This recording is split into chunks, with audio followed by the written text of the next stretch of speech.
Somebody else's testimony. I'm not going to say their names. I used to go to her house. Her hair was all messed up. Her house was upside down. I'm talking about it was crazy. It was like, you ever been to a junkyard and you see all the car pieces all twisted up and all wrecked and all messy?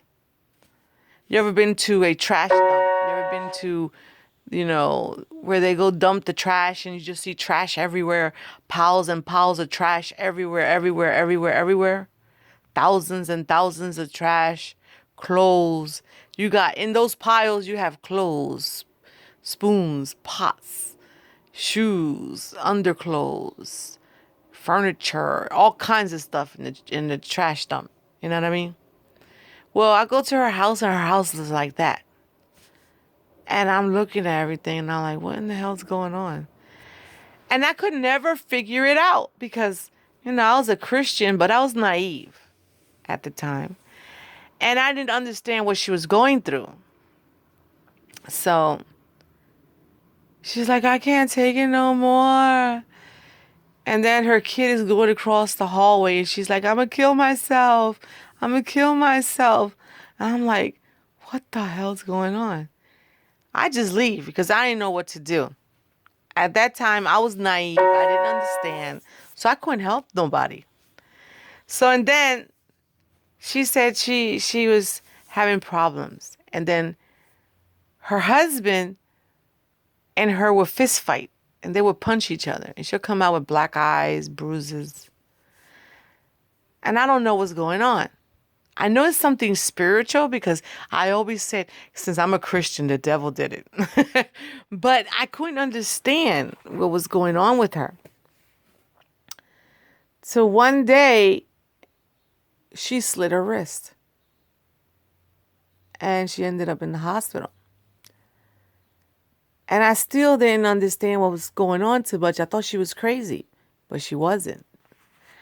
And then she kept saying that her neighbor next door, she lived in a row home. Her neighbor next door used to practice witchcraft to her. And she used to tell me, this lady's always talking by herself. She stands on her door and she's talking by herself. She comes down the street, she's talking by herself. I said, what do you care if your neighbor's talking by herself? She said, but she's doing something to me. I'm like, what is she doing? I don't understand. Tell me what she's doing. They're coming against me with witchcraft. I was like, oh, God. Go to church. You want to come to church? You want to accept Jesus Christ as your Lord and Savior and come to church? She would throw her spirits on me. She would push her body out and stretch real hard and throw something on me. I was naive. I didn't understand. I thought she was just stretching. You understand? So we in the church and the pastor looked at me and said, you better get rid of those spirits. I'm like, what spirits? I shouldn't have none. I pray. I read my Bible. I shouldn't have no spirits. And the spirits that she had threw on me stayed with me. But me being a Christian, understand? And me praying and reading my Bible, all those spirits turned out to be Christians. I turned them around somehow. By all that praying and reading my Bible, going to church, the spirits changed their wicked ways because now they were Christians. So she gave me all her spirits. Her spirits were some sneaky, conniving spirits. They were destroying her life, destroying her marriage. She decided to throw them on me.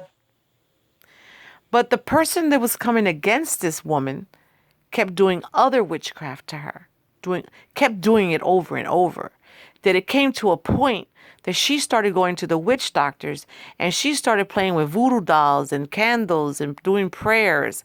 And she was taking everybody else with her. You know what I mean? Because the devil will use people like that to recruit other people to go to witch doctors. Then from there, I took her to church. She accepted Jesus Christ as her Lord and Savior. Things were going a little better for her. And then she said her husband used to pray and cry out to the Lord. And then push came to shove, they ended up breaking up. And she went crazy. She was hurt.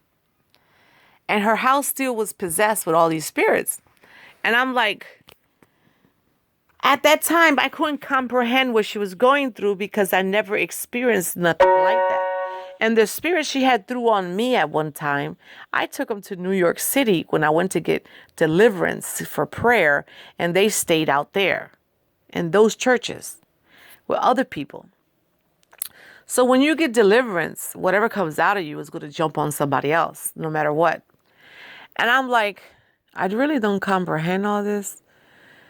So it took me to be spiritually attacked by these thieving neighbors I have and these witch doctors here in this area, that for me to comprehend what was going on in the spiritual realm, now I understand what other women and other men were going through. If you go on YouTube and you look for Christians that have been delivered from, spirits, and they'll tell their testimonies of what they've been through.